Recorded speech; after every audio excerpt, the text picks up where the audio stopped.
Hey everyone, Dr. Sharp here again. We're going to go over how to write a problem proposal like we did with the white paper. So you can see I'm in student mode here and I want to show you that under content in week 6, we have this problem proposal writing guide. You can take this link out to the George Mason University Writing Center and it gives you kind of a guide for how you want to write problem proposals. That can be useful, but I think it's always more useful to have an example.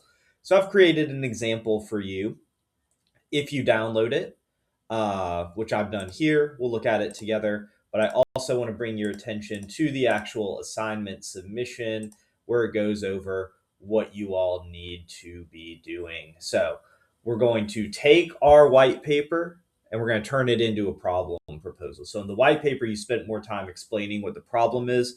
The problem proposal, you're proposing a solution to that. So I'm going to show you what this looks like with a student example. So here is our problem proposal example. This has all of the required elements. It does not include all of the optional elements, but it has all the required elements. I want you to see what it looks like. So first, we have to have some kind of audience. Our audience here is the Tift County Board of Education. Who's it from? This is from me, but you'll do your own thing. The date, whatever date you submit it, you can put for the date there, and then the subject. So our subject is the funding for the JT Reddick Literacy Drive. So unlike the white paper, I am going to have you do an executive summary here. If you go back into our course, you know that one of our assignments this week is to do an executive summary for the white paper, and I'm having you do that with AI.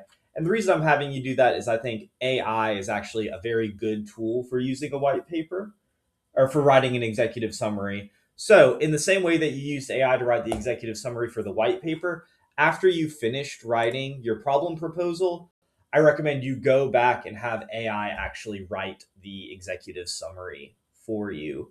It just saves time, and the AI does a really good job with summarizing documents. So, I think it's a win win, right? All right, so let's go into the different parts. So, as normal, you can see if you just glance at the document, we've got the classic business writing that we've been practicing all semester. We use bold for headings and subheadings. We keep everything left aligned. We try to keep our paragraphs short. Now, this isn't an email or a memo, so you don't have to limit yourself to the 2 to 3 lines per paragraph that you would do for an email, but you want to avoid these long blocks of text. Obviously, this executive summary is a little bit long. We can maybe break it up into 2 paragraphs, but I just copied and pasted it over from the AI. So, introduction, this first section, you just want to explain, basically, give a brief overview of your location site and the problem that you found. So I said JT Reddick Elementary School in Tifton is going to be my location site. And I just kind of described what that school is like. There are 358 students. This is the poverty level. It's 49%. There are 26 teachers. This is who it serves. 60% are minorities, that sort of thing. You're just saying the site that you are doing this problem proposal for. Next, you want to do the problem description. So if we go and look at the assignment prompt over here, let's go back to the assignment prompt real quick. You can see that the problem description should be adapted from your white paper.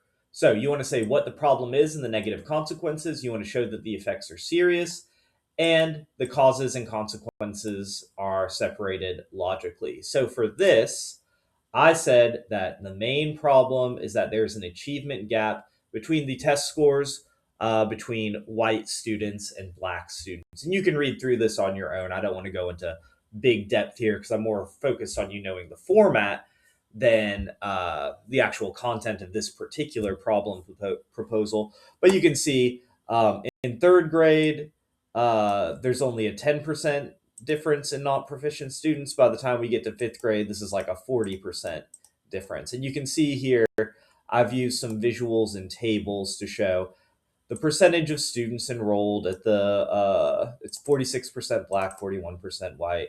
you can see the percentage of non-proficient students. So this is the number of students who are not proficient in reading when they get to third grade, fourth grade, and fifth grade. So I've stated what the problem is. We can see this is particularly affecting Black students, that their non-proficiency rate goes way up compared to white students. And there's a lot of research on why that is. That's not unique to this elementary school. I don't want you to think that. So after I've stated what the problem is, what's our plan? So we obviously want to improve the proficiency rate of our Black students. What are we going to do? We're going to target third grade for these reasons. If you guys remember, that's when you took a reading test. So that's why we did third grade. And we've said, here are our goals. Here's what we're going to do. We're going to increase the overall student proficiency rate by 10%. We're going to increase Black students by 20%. And we're going to reduce the achievement gap from 55 to 35. So that's what we're going to do. How are we going to do it? The students are going to read. Basically, we're going to buy books for the students that they can take home over the Christmas break. Because some students don't have access to books in the home, and they might have what's called learning loss. We don't want them to have learning loss. We want them to keep reading over the break. So we're going to buy them 3 books. Now that we've said what we're going to do, if we go back and look at the assignment prompt, you can see over here, this is our plan of action. It's very detailed. What's going to change? What are the responsibilities? What resources are needed? Risk and constraints, measures of success. We've put all of that in there. Now we've got the timetable, or the timeline is what I've called it in my document. So here is when we're going to do stuff. So I wrote it out narratively, but that's kind of hard for people to read. So I also broke it down into, on October 18th, teachers are going to order these books. They're going to do the testing. We're going to give them the books on the 15th. They're going to do an assessment when they come back. They're going to do their testing for spring term, testing for mid-year. We're going to look at what those scores are, and then we're going to do the testing for the fall. So you can kind of see I've laid out exactly when things happen. Let's go back to the assignment prompt. You can have alternative solutions. I didn't do alternative solutions here because this was a grant, and you don't want to give an alternative when you're doing a grant because you're trying to get money. But you are required to have a budget, and you don't need to do a ton of research on the budget. I just want the numbers to be realistic. So you can see here in my budget, I've said, we're going to get them a book called The Babysitter's Club. This is how much it costs for $49. We're going to get this thing called Booked by Kwame Alexander. It's $624. And then we're going to get Great Black Heroes, 5 Brilliant Scientists. It's $146.51. And then we're going to have some additional expenses. These are real numbers. I went on a website and looked up how much these books cost. The reading and writing materials, I'm just estimating. And it's okay, since this is not a real document that you're submitting to somebody, you can make a guess of what it might cost, right? So I said $250. We put the full budget in at just around $1,500. Okay, so you can have a conclusion. I didn't put a conclusion in here just because I think the budget kind of concludes with itself, but you could have a section here that concludes, that just says, this is what we're assessing. This is how we're doing it. Here's our budget and timeline. Now you need a reference page. So the references I have here, you can see in these tables where I'm getting all these percentages and stuff. They're coming from the National Center for Education Statistics. You all have already done your references in your white paper. You can just copy those over as long as you're not adding anything new. You may need to add something new, but the way I designed it, I kind of wanted you to just copy the stuff over from the white paper to the problem proposal. So that's what it should look like. You can see we've got the headings, we've got the single space. We use bulleted and numbered lists where helpful, especially in plan of action. We have at least one visual element that clarifies the plan. I highly recommend doing your budget and your timeline in tables like this, just because it makes it much easier for your audience to read. And this would be ready for submission. So this is an example you can look at. Just note, this one I actually wrote for a grant, and the grant got funded, so it's very detailed. I don't expect yours to be at this level of detail. You're only required to have 3 pages. I've got 5 pages here, again, because this was a real thing that I did with some other students at a different job in a different class.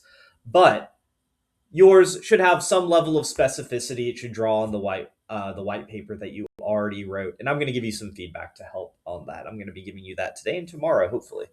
So if you have questions, please just let me know.